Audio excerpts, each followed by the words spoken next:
Nous avons créé il y a 11 ans une association qui s'appelle 100% la vie. Je l'ai créée avec un hématologue de l'hôpital Robert Debré qui s'appelait Étienne Villemer. Et cette association a été reprise par le professeur André Baruchel. Alors 100% la vie avait une mission qui était de fédérer, de coordonner, enfin c'était notre souhait, un maximum d'associations qui en tout cas militaient dans le domaine de cette maladie. Et notre rêve était d'arriver de parler d'une seule voix, de se coordonner et de relancer et de lever des fonds pour la recherche. Et pour venir au point qui nous importe aujourd'hui, qui est le soutien psychologique, moi ce que je voudrais dire, c'est le jour, et je pense que c'est pour vous tous pareil, qu'on soit enfant, adolescent, adulte, parents, le jour où on vous annonce cette maladie, quelle que soit la manière dont on vous l'annonce, et aujourd'hui on vous l'annonce plutôt mieux qu'il y a 20 ans, je pense que c'est un coup de tonnerre, je dis toujours, dans un ciel bleu.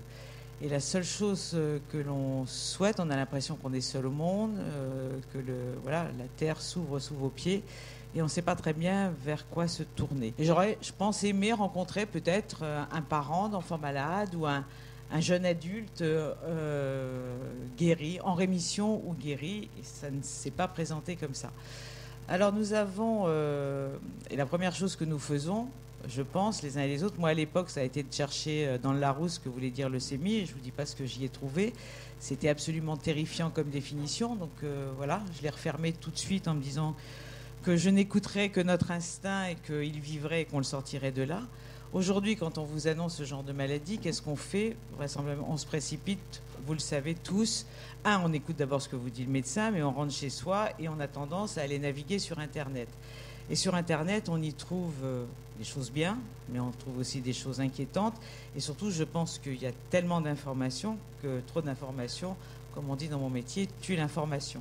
Donc dans le cadre de 100% la vie, il y a 4 ans, nous avons souhaité, j'ai envie de revenir un petit peu en arrière, en créant une plateforme d'appel, en créant Leucémie Info Service. Ce n'est pas une consultation médicale. Au bout du ligne, ce sont des bénévoles qui sont eux-mêmes des écoutants, qui sont écoutés, qui sont formés.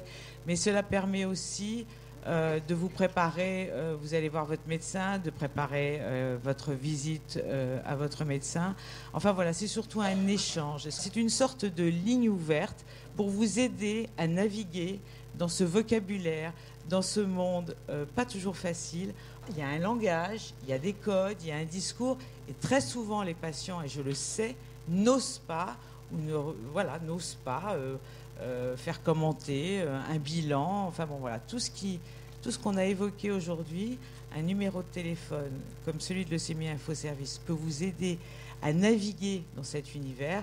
Et nous essayons de faire en sorte de coordonner ce monde associatif. Voilà, donc je pense que j'ai dit l'essentiel.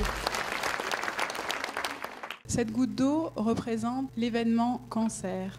Cet événement s'inscrit d'abord au cœur du sujet, dans l'intimité du sujet, d'une personne qui pour moi ne peut être autrement qu'une personne à part entière. Cette personne fait partie d'un cercle familial. Chaque famille est différente. La personne, la famille, le tissu familial et puis le monde médical. Le monde médical a un discours spécifique, des mots parfois incompréhensibles, un nouveau vocabulaire, mais aussi des horaires particuliers, avec une cohorte de soignants qu'il faut repérer petit à petit, chacun dans sa spécialité. Tout ceci s'inscrit dans un référent social. La manière dont est vécue la maladie, mais surtout la manière dont elle est prise en charge, la manière dont elle va être soignée, la manière dont les personnes vont être accompagnées est spécifique, suivant le pays où vous êtes. Donc vous voyez, tout ça, c'est un ensemble. La question de l'ensemble, finalement, c'est tous concernés. Mais comment ça se noue, tout ça?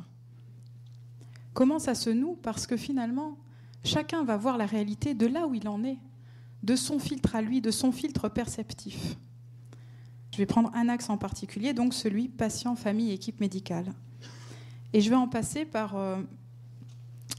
rapidement l'histoire d'une dame qui m'est adressée par l'équipe médicale. Son fils est hospitalisé Et l'équipe médicale n'en peut plus. L'équipe médicale n'en peut plus parce que cette mère ne pose pas une fois les questions, pas 2 fois les questions, elle pose 15 fois les questions à tous les intervenants.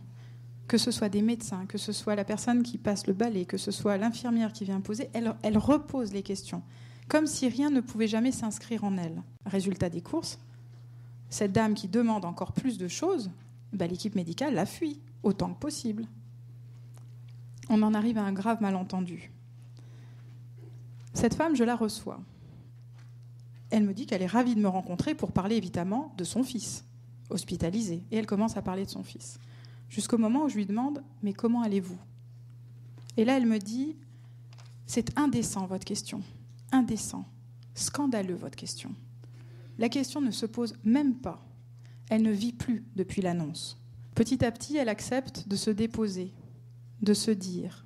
Elle fait un pas vers elle-même, vers son authenticité. Moi, je suis très heureuse de pouvoir être là aujourd'hui et de vous dire à quel point je rencontre des personnes courageuses.